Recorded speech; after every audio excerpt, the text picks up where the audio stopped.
Between 1861 and 1865, more Americans died in combat than in any other conflict in the nation's history. The soldiers on the battlefield weren't fighting a foreign empire. They were fighting each other.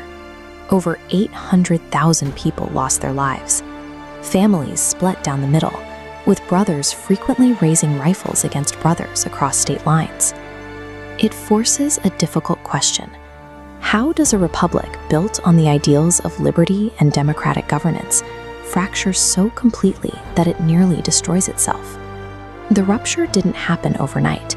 It was a slow, grinding collision between two entirely different societies that happened to share a single border. The roots of this divide stretch all the way back to 1619, when British colonists began importing African slaves by the thousands into their North American territories.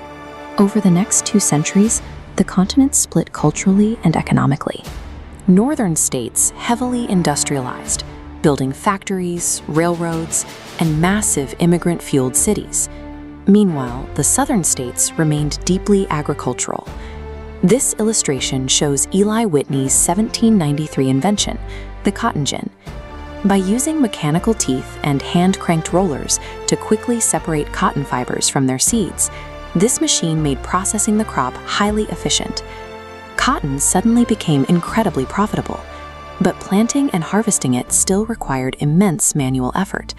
To maximize those profits, plantation owners relied completely on the backbreaking, forced labor of enslaved black men, women, and children.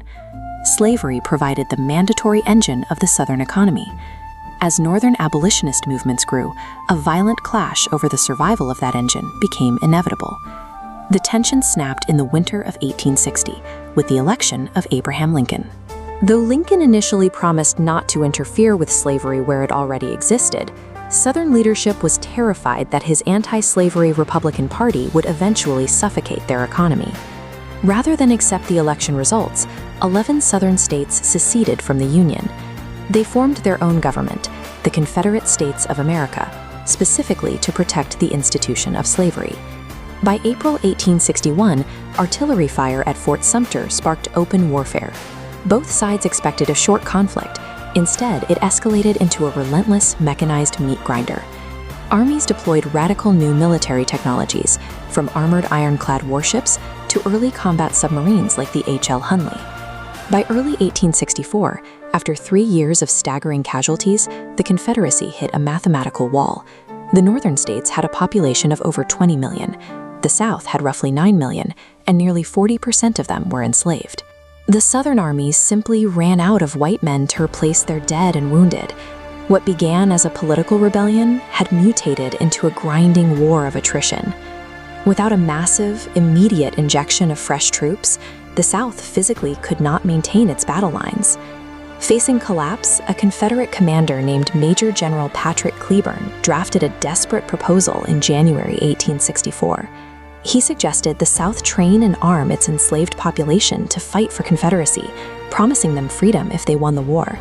The Confederate leadership immediately suppressed the idea. They were so intensely defensive of their property rights and racial hierarchy that they preferred to lose the war rather than dismantle the institution of slavery. This document shows Abraham Lincoln's opposing strategy. Issued a year earlier, the Emancipation Proclamation declared that all enslaved people held in rebellious states were now officially free. Lincoln weaponized emancipation as a military tactic. It encouraged thousands of enslaved workers to flee Southern plantations and run toward Union lines, draining the Confederate labor force and supply chains. Once they reached the North, many of these freedmen enlisted. By the end of the conflict, the Union Army included over 100,000 black soldiers, taking up arms to secure their own liberation and directly bolstering the North's numerical advantage. The South needed manpower to survive, but their absolute refusal to sacrifice their slaveholding ideology prevented them from getting it. That stubbornness became the fatal flaw that guaranteed their destruction. By April 1865, the Confederate lines finally broke. Surrounded and starved of supplies, General Robert E. Lee surrendered his forces to the Union at Appomattox Courthouse, effectively ending the rebellion. The victory preserved the United States as a single contiguous nation. More importantly, it ensured the institution of chattel slavery was permanently abolished within its borders. But the triumph was immediately overshadowed by tragedy. Just days after Lee's surrender, President Lincoln was assassinated by a Confederate sympathizer, paying for the nation's unity with his own life. The conflict broke the dominance of the agrarian South and centralized federal authority.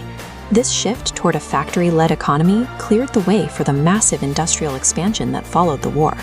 Looking back at the staggering death toll, it leaves us with one final question. Was this catastrophic bloodshed and Lincoln's ultimate martyrdom the only possible way to forge a unified, free country? Or could the nation have found a way to tear down slavery in peace?